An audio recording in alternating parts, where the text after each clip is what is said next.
Sa gitna ng mga usap-usapan tungkol sa posibleng balasahan sa pamunuan ng Senado, tahasang inihayag ni Senador Ronald Bato de la Rosa ang buong suporta ng tinatawag na Duterte 7 Block kay Senate President Cheese Escudero.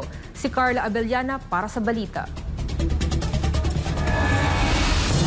Sa isang press conference nitong Hulyo 9, kinumpirma ni Senador Ronald Bato de la Rosa na ang kanilang grupo na tinawag niyang Duterte 7 Block ay nagkaisa sa pagsuporta kay Escudero upang manatiling pinuno ng Senado sa pagbubukas ng 20th Congress.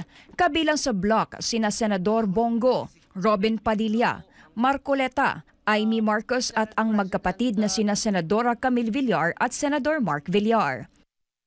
In principle, kami, Duterte Block, napag-usapan namin, we are inclined to support Senate President Cheese Escudero. Why, sir?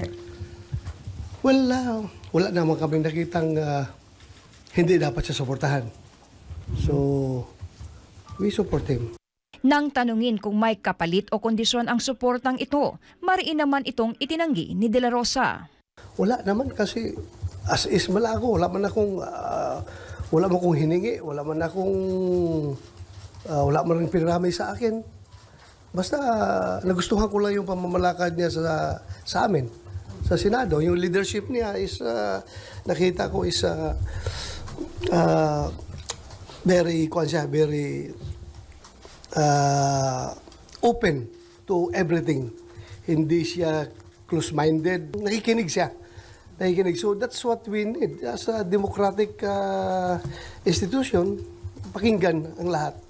Sa usapin naman ng mga committee assignments, iginiit din ni De La Rosa na umiiral ang prinsipyo ng equity of the incumbent o ang paggalang sa mga kasalukuyang nakaupo sa mga posisyon.